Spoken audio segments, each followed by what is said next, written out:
Lui, c'est Paco. Enfin... Paco Rabanne. Et je vais vous raconter la petite histoire de Paco Rabanne. En 1934, le jeune Francisco Rabadena débarque sur Terre avec un talent de ouf pour dessiner de la haute couture. Bon, faut dire aussi que la Madre était quand même premièrement chez Balenciaga. Durant ses études d'architecture, il passait des nuits blanches à dessiner des croquis de mode. Et il a vendu des milliers de dessins à tous les plus grands magazines. Mais un jour, Paco, il a une idée qui déchire. Il se met donc à la fabrication d'accessoires sans fil et sans aiguille. Plus tard, on appellera ça de la pacotille. Avec son nouvel élément, le rhodoïde, il fabrique des boucles d'oreilles, des casques, des bijoux et plein de vêtements extraordinaires. Alors il expose sa première collection dans le grand hôtel Georges V à Paris. Collection Manifesto. 12 robes en matériaux contemporains certifiées comme étant...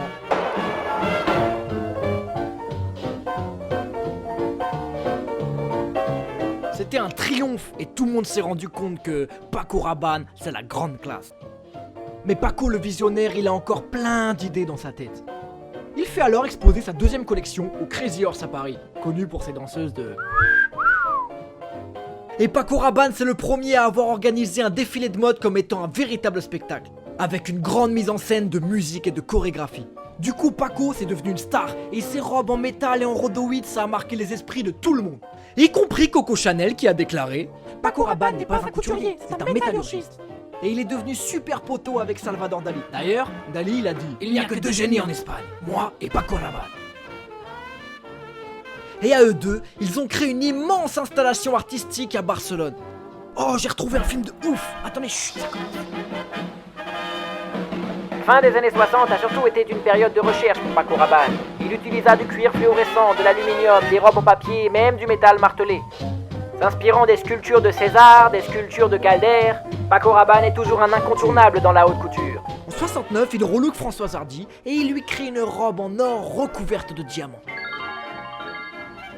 Bon, pour la petite anecdote, la robe était considérée comme la robe la plus chère du monde. Mais en 69, Paco, c'est le roi. Et il a travaillé avec les plus grandes femmes de l'époque, comme Jane Birkin, comme Jane Fonda, Brigitte Bardot ou Audrey Hepburn. Et la même année, il lance son premier parfum, qui s'appelle Calandre. Et puis en 73, il lance un deuxième parfum, Paco Rabanne pour homme. Des succès internationaux qui ont marqué l'histoire de la parfumerie. Et il crée aussi 3 autres parfums, Métal, Nuit et XS. Paco Rabanne devenait une immense boule d'énergie impossible à arrêter. Il prétend même avoir rencontré Dieu, Jésus, les extraterrestres et assassiné Toutankhamon dans une vie antérieure. Il décide en 99 de prendre sa retraite. Et en 2006, la mode s'endort doucement. Mais les parfums explosent avec 1 Million, Lady Million, Invictus et Olympia. Et l'esprit créatif de Paco Rabanne fusionne avec l'esprit créatif de Julien Docena, nouveau directeur artistique de Paco Rabanne. Et pour décrire un peu Julien Docena, je dirais qu'il a créé pour Paco Rabanne une mode qui est...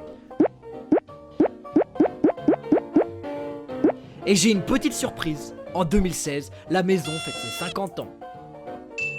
Et pour cette occasion, il ouvre une nouvelle boutique à Paris. Et en même temps, il réinvente totalement l'univers visuel de la maison. Bref, Julien il est cool, il a plein d'idées, il a plein d'audace et il a donné un tout nouveau souffle à la maison Paco Rabanne.